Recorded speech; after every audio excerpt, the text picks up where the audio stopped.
আমি জানি, আমি জানি বিনোদ, মুখে তুমি যতই আমাকে রাগ দেখাও না কেন, মনে মনে আসলে তুমি আমাকেই ভালোবাসো। ওই বালিশের ঢাকনাটা তুমি আমার জন্যই যে করেছো সেটাও আমি জানি। নিশ্চয়ই তুমি একবার আমার ঘরে চুপি চুপি এসে বালিশের ঢাকনাটা পরিয়ে দিয়ে যাবে। বাবা মঈন, এই যে বাবা মঈন, কি করছিস বাপ? বই পড়ছিস? বলি সারাদিন ওই বইয়ের মধ্যে মুখ গুজে থাকলে বুঝি চলবে? চারদিকে কি ঘটছে না ঘটছে চোখ কান খোলা রেখে সেদিকেও তো একটু দেখতে হবে নাকি? কি ব্যাপার বলো তো ছোট কাকিমা, তোমার কথার ভাবে মনে হচ্ছে আমার অগোচরে এ বাড়িতে অনেক কিছু ঘটছে। অবশ্য এই বাড়িতে তো একটার পর একটা ঘটনা ঘটতেই থাকে। আচ্ছা, আবার নতুন কিছু ঘটলো নাকি? কি বলবো বাবা মঈন, আমাদের এ বাড়ি তো এখন হচ্ছে গিয়ে একটা ধর্মশালা। যে যখন পাচ্ছে ঢুকছে, মোচ্চপ করছে, কাউকে কিচ্ছু বলার নেই। আমরা যে এ বাড়ির লোক সে তো প্রায় ভুলেই গিয়েছি। মঈন, বলি কি, তুই হচ্ছিস গিয়ে এ বাড়ির হত্যাকর্তা বিধাতা, অথচ তোর নাকের ডগায় বসে এ বাড়িতে রাসলীলা চলছে। হ্যাঁ, তো কে কার সাথে রাসলীলা করলো শুনি?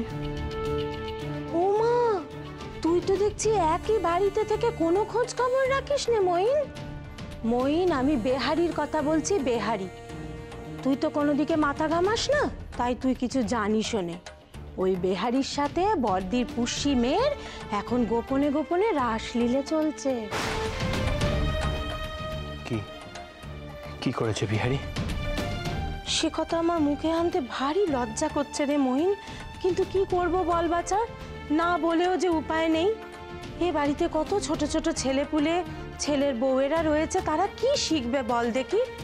কাল বুঝলি, তখন অনেক রাত হবে, আমি দেখি কি ওই বেদ বা মেয়ে মানুষের ঘরে আলো জ্বলছে, তা মনে খটকা লাগতে একটু উঁকি দিলুম।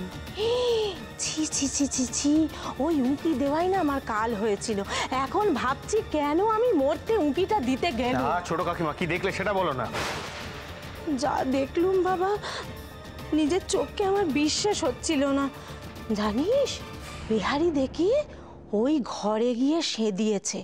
হ্যাঁ, সে দৃশ্য যদি তুই একবার দেখতিস, ওই বেদবা মেয়ে কথায় কথায় কথায় কথায় বেহারির গায়ে একেবারে ঢলে ঢলে পড়ছিল।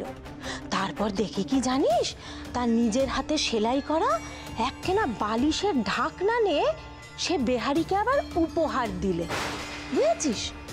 আচ্ছা বাবা, তুই বল দেখি, এই রাত বিরেতে বেদ বা মেয়ে মানুষের পরপুরুষের সাথে এমন ঢলাঢলি এই বয়সে সহ্যি হয়? হ্যাঁ হয়। আর বড়দিকে বলে তো কোনো লাভ নেই গো, সে তো বেহারি আর তার পশ্চিমের কোনো দোষই দেখেনি। তোকে বলতে এসেছি এই আশায়, তুই যদি কিছু করতে পারিস এই অনাচারের।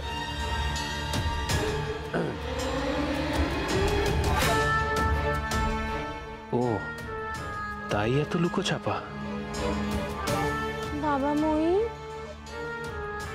আমি এবার যাই বাবা। হ্যাঁ, তোর সঙ্গে কথা বলতে দেখে আবার কেউ বলবে যে কাকিমা গোপনে গোপনে লাগানি ভাঙানি করছে।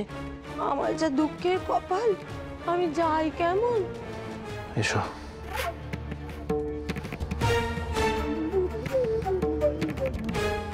বিনোদ, কাজটা কিন্তু তুমি মোটেও ভালো করলে না।